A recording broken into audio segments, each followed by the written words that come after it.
સરકારશ્રીએ ખૂબ જ પોઝિટિવ વલણ રાખીને આજે એ રજૂઆતો સંદર્ભે એક પત્ર મને કરવામાં આવ્યો છે. એ પત્રની વિગત હું આપ બધાના સાથે શેર કરું છું અને ચર્ચા કરવા માટે સરકાર વતી આમંત્રણ પાઠવવામાં આવે છે. બિલકુલ એનું જે નિકાલ છે એ વાતચીત અને ચર્ચા કરીને જ આવી શકે છે, પરંતુ તમામ મુદ્દાઓનો ઉલ્લેખ આ પત્રમાં આવી ગયું છે કે આ તમામ મુદ્દાઓ બાબતે સરકાર વિચારણા કરવા માંગે છે. ત્યારે મોરબીના ખેડૂત આંદોલનને લઈને આ મોટા સમાચાર સામે આવી રહ્યા છે. ખેડૂતોને સરકાર વતી મોરબી કલેક્ટરે આમંત્રણ આપ્યું છે. ખેડૂત સમિતિના તમામ સભ્યોને ચર્ચા કરવા માટે વહીવટી તંત્રએ આમંત્રણ આપી દીધું છે. સરકાર તરફથી આમંત્રણ પાઠવવામાં આવ્યું છે. હજુ સુધી તમે અમારી ચેનલને સબસ્ક્રાઇબ નથી કરી તો અત્યારે જ ન્યૂઝરૂમ ગુજરાતને સબસ્ક્રાઇબ કરો, ફેસબુક અને ઇન્સ્ટાગ્રામ પર ફોલો કરો.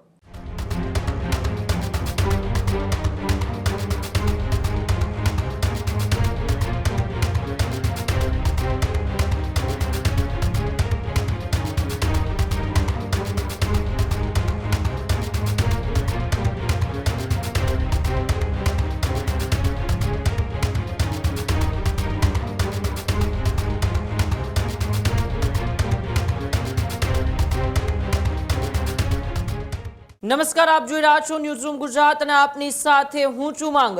મહત્વપૂર્ણ સમાચારોની વાત કરીએ તો સમાચાર મોરબીના જેતપરથી સામે આવી રહ્યા છે, જ્યાં મોરબીના જેતપરની અંદર ખેડૂત આંદોલન સતત 11મા દિવસે પણ યથાવત જોવા મળી રહ્યું છે.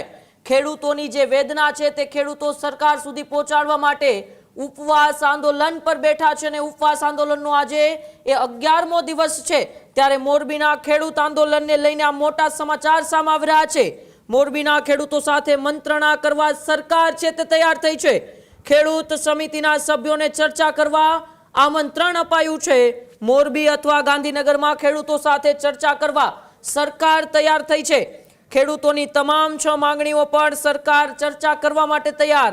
ખેડૂતોને સરકાર વતી મોરબી કલેક્ટરે આમંત્રણ આપ્યું છે. સરકારની ઉચ્ચ સ્તરીય કમિટી ખેડૂતો સાથે મંત્રણા કરશે. ત્યારે છેલ્લા 2-3 દિવસથી એ વહીવટી તંત્રના એસડીએમ હોય કે ડીવાયએસપી સહિતના અધિકારીઓના પણ જેતપરના એ ધક્કા છે તે વધી ગયા હતા.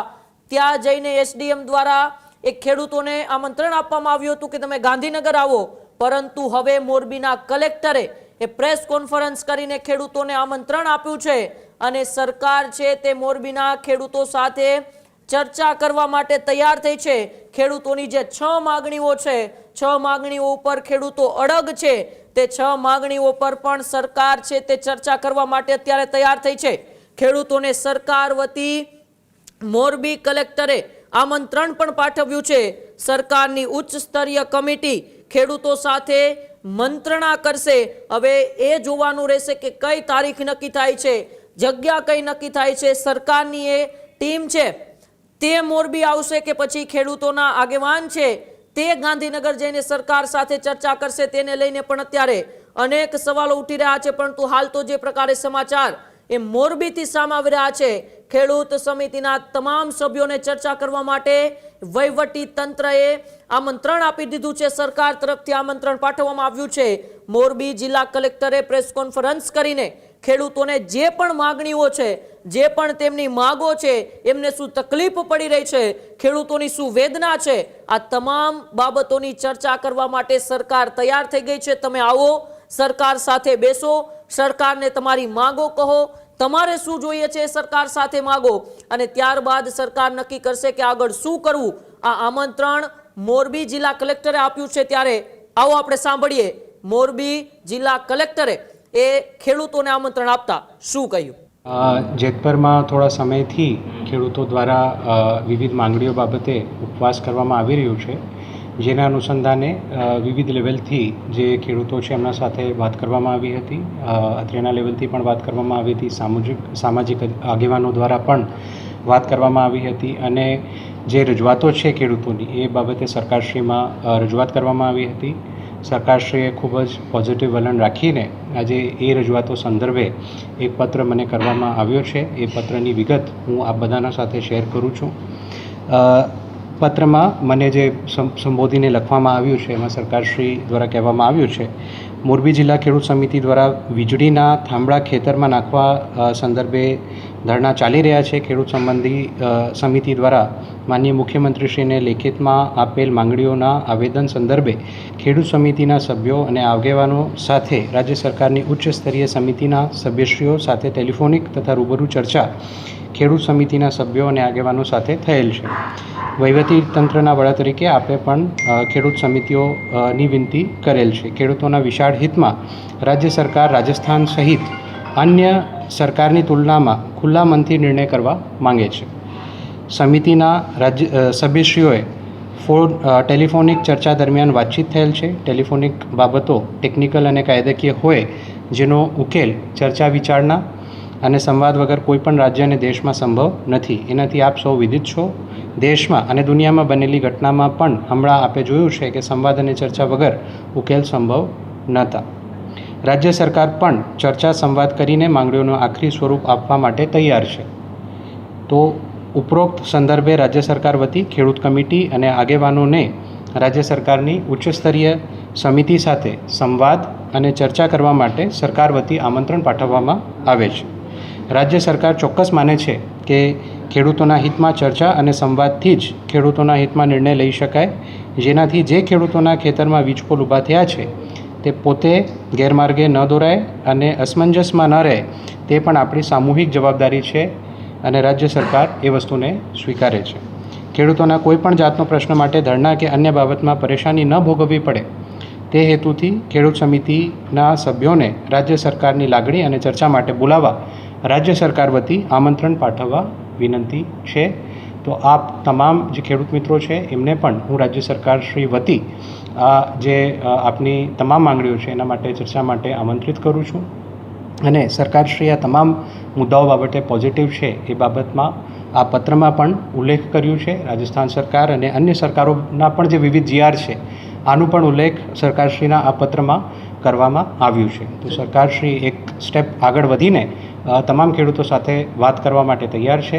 તમામ ખેડૂત મિત્રોને પણ મારી સરકારશ્રી વતી વિનંતી છે, આગ્રહ છે કે આપ લોકો પણ એક સ્ટેપ ભરો અને અહીંયા આવીને સરકારશ્રી સાથે સંવાદ કરો અને જે આપની માંગણીઓ છે ટૂંક સમયમાં એનું નિકાલ આવે એના માટે સરકારશ્રી પૂરતા પ્રયત્નો કરશે. કઈ તારીખે બોલવામાં આવે છે? અહીંયા બોલવામાં આવે છે, ગાંધીનગર બોલવામાં? એમાં ચોક્કસથી જે એમની માંગણીઓ છે એના માટે સમય અમે નક્કી કરીશું અને રાજ્ય સરકારશ્રી સાથે જરૂર જણાય તો અહીંયા અથવા ગાંધીનગરમાં જે વાતચીત છે એનું આયોજન કરવામાં આવશે. 6 મુદ્દાને લઈને કોઈ માંગણી કરવામાં આવી હતી. મુદ્દામાંથી કયા મુદ્દા સ્વીકારે છે એવું કોઈ માહિતી હતી? બિલકુલ, એનું જે નિકાલ છે એ વાતચીત અને ચર્ચા કરીને જ આવી શકે છે, પરંતુ તમામ મુદ્દાઓનું ઉલ્લેખ આ પત્રમાં આવી ગયું છે કે આ તમામ મુદ્દાઓ બાબતે સરકાર વિચારણા કરવા માંગે છે.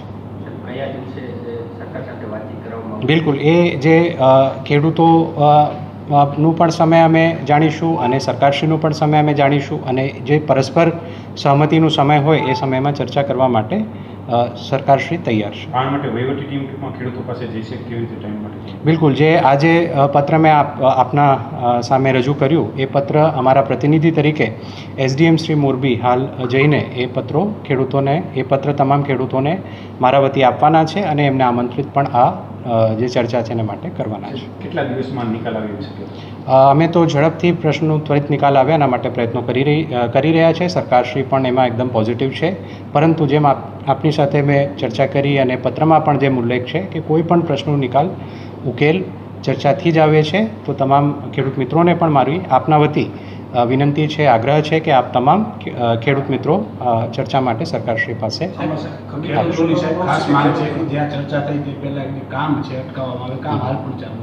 હા.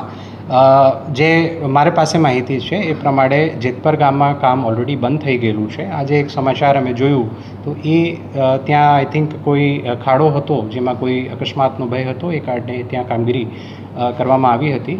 હાલ પૂરતું જેતપુર ગામમાં એ બાબતમાં કામ બંધ છે. સરકાર સાથે જ્યાં સુધી વાટાઘાટો ન થાય ત્યાં સુધી કામ બંધ રહેશે કે કઈ? હાલના સંજોગોમાં તો કામ બંધ છે એટલું હું કહી શકું છું, પરંતુ ત્વરિત ચર્ચા થાય, ત્વરિત નિકાલ થાય અને ફરીથી બિકોઝ આ તમામ કામો જે છે એ દેશના વિકાસ માટે, ગુજરાતના વિકાસ માટે છે, એ પણ આપણે બધાએ સમજવાની જરૂર છે અને એને અટકાવવું કોઈ એનું સોલ્યુશન નથી. જે ખેડૂતોના હિત છે એને સમજીને સરકારે એક પગલું ભર્યું છે. તમામ ખેડૂતો પણ આમાં અમારી સાથે આવે અને પ્રશ્નનો નિકાલ કરે એવી આ બધા વતી મારી ખેડૂત મિત્રોને પણ વિનંતી છે. કંપનીને આ બાબતે કોઈ સૂચના આપવામાં આવી છે? જે પણ કંપની દ્વારા કાર્યવાહી કે વળતર કે તમામ વસ્તુઓ કરવામાં આવે છે રાજ્ય સરકારશ્રીની સૂચનાઓ અને એના વિવિધ પરિપત્રો GR પ્રમાણે કરવામાં આવે છે. તો જે પણ આ ચર્ચાના અંતે ફાઇનલ કરવામાં આવશે સૂચનો, એના આધારે કામ કરવા માટે કંપની પણ બંધાયેલી છે અને એ પ્રમાણે જ કામગીરી કરવામાં આવશે. ખેડૂત ભાઈઓ છે ખેતરમાં ડ્રોન ઉડાવતા હોય છે ત્યારે આપણે એક પ્રશ્ન સતાવતો હોય છે કે જે આપણે અત્યાર સુધી GPS ટેકનોલોજી વાળા ડ્રોન વાપર્યા છે, જેથી કરીને મોબાઈલ ટાવર છે અથવા તો હાઈ ટેન્શન લાઇન પસાર થતી હોય, કોઈ વૃક્ષો હોય, ત્યારે જે GPS ટેકનોલોજી વાળા ડ્રોન છે એમાં ટકરાય અને ટ્રેસ થાય છે. પણ એગ્રીવન લાવ્યું છે GNSS ટેકનોલોજી ડ્રોન, જેથી કરીને એ ડ્રોન છે એ કોઈ જગ્યાએ ટકરાય નહીં, પોતાની રીતે જ ડિસિઝન લે છે અને મૂવ થઈ જાય છે, જેથી કરીને GNSS ટેકનોલોજી ડ્રોન છે એ વાપરવાનો આગ્રહ રાખો. હજુ સુધી તમે અમારી ચેનલને સબસ્ક્રાઇબ નથી કરી તો અત્યારે જ ન્યૂઝરૂમ ગુજરાતને સબસ્ક્રાઇબ કરો, ફેસબુક અને ઇન્સ્ટાગ્રામ પર ફોલો કરો.